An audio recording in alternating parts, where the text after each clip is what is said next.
গল্পের নাম ঝড়ের রাতে শেষ ট্রেন। অধ্যায় 1। ঝড়ের শুরু। শনিবার রাত থেকে শুরু হয়েছিল গুমোট বাতাস। কলকাতার আকাশ যেন কষ্টে হাঁপাচ্ছিল। রবিবার সকাল থেকেই কালো মেঘে ঢেকে যায় চারদিক। বিকেলের দিকে হঠাৎ এক প্রকার ঝড় বয়ে যায়। বৃষ্টি শুরু হয় সেই সাত সকাল থেকে। এমন দিনে কেউ সাধারণত ঘর ছেড়ে বেরোয় না, কিন্তু অর্ণবের উপায় ছিল না। শিলিগুড়িতে কাজের ট্রেনিং শেষ করে আজই ফিরতে হতো কলকাতায়। আলিপুরদুয়ার থেকে রাত 8টার লোকাল ট্রেন। ট্রেনটা খুব একটা ভরসার নয়, কিন্তু আর কোনো উপায় ছিল না। হাতে মোবাইলের চার্জ শেষ হয়ে আসছিল, আর টিকিট বুক করার সময়ও ছিল না। সোজা চলে এলো স্টেশনে। স্টেশনটা প্রায় ফাঁকা। ঝড় বৃষ্টির মধ্যে কেউ যাত্রী হয়ে আসে না সাধারণত। অর্ণবের বুকের ভেতর কেমন যেন চাপ চাপ ভাব হচ্ছিল। প্ল্যাটফর্মে দাঁড়িয়ে থাকা একটা ঝাপসা আলোয় ভরা ট্রেনটা যেন অচেনা লাগছিল। অধ্যায় 2। পরিচয় এক অদ্ভুত সহযাত্রী। ট্রেনে উঠে অর্ণব দেখল গোটা কামরায় আর একজন মাত্র যাত্রী, এক বৃদ্ধ। চুপচাপ জানালার ধারে বসে আছেন, হাতে একটা পুরনো ঝোলানো থলি। অর্ণব একটু ভয়ে ভয়ে পাশের আসনে বসল। আপনি কোথায় যাবেন?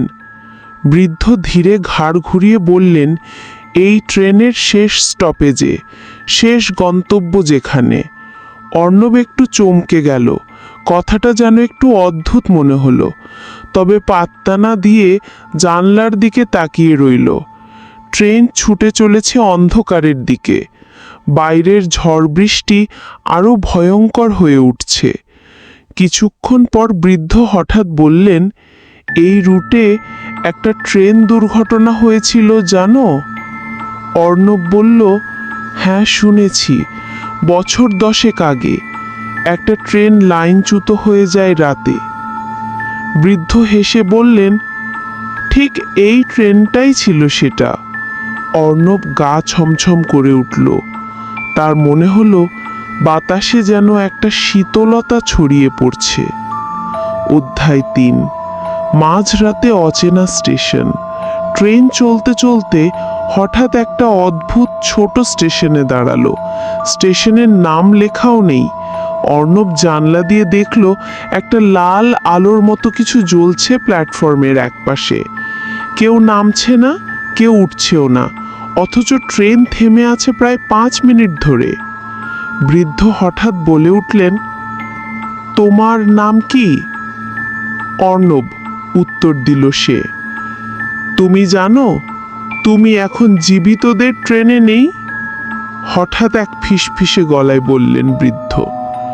অর্ণব বিস্ময়ে চেয়ে থাকল। চারপাশটা এক মুহূর্তে নীরব অন্ধকার হয়ে উঠল। অধ্যায় 4। অতীতের প্রতিধ্বনি। বৃদ্ধ হঠাৎ উঠে দাঁড়ালেন। চোখ দুটো ভয়ঙ্কর লাল হয়ে উঠেছে। এই ট্রেনটা প্রতি বছর এই দিনে চলে, কেবলমাত্র কিছু বিশেষ যাত্রীদের নিয়ে যারা মৃত্যুর কাছাকাছি। অর্ণব আতঙ্কে সিটে ঠ্যাস দিয়ে বসে আছে। মনে হচ্ছে শরীর নড়ছে না। হঠাৎ একটা কুয়াশার ঢেউ ট্রেনের ভিতর ঢুকে পড়ে। সেই কুয়াশার মধ্যে মুখ দেখা যাচ্ছে কিছু মানুষের। চোখ ফাঁকা, মুখ বিকৃত, পুড়ে যাওয়া শরীর, যেন তারা কারুর জন্য অপেক্ষা করছে। শেষ অধ্যায়। বাস্তব না স্বপ্ন? পরদিন খবরের কাগজে একটা ছোট্ট খবর ছাপা হয়েছিল, আলিপুরদুয়ার লোকাল ট্রেন বাতিল। ট্র্যাকের ওপর গাছ পড়ে যাওয়ায় গতকাল রাত 8টার ট্রেন ছাড়েনি। তবে এক যুবক হঠাৎ স্টেশনের বাইরে অজ্ঞান অবস্থায় পাওয়া যায়। বর্তমানে তার মানসিক অবস্থা স্বাভাবিক নয়। সে বলে চলেছে সে এক ভূতের ট্রেনে উঠেছিল। অর্ণব চোখ মেলে তাকালো হাসপাতালে। পাশে বসে তার বন্ধু জয়ন্ত। তুই জানিস জয়ন্ত, আমি মরিনি, কিন্তু আমি ফিরে এসেছি এমন কিছু দেখে যেটা মানুষ বিশ্বাস করবে না। শেষ অধ্যায়। ট্রেনটা এখনো চলে। বছর ঘুরে গেলে একদিন সেই ট্রেন আবার স্টেশনে এসে দাঁড়ায়, ঝড় বৃষ্টির রাতে। স্টেশনের কর্মচারীরা জানে না, বুঝেও না বোঝার ভান করে, কারণ মৃত্যুর ট্রেনের সময়সূচি কারও জানা থাকে না।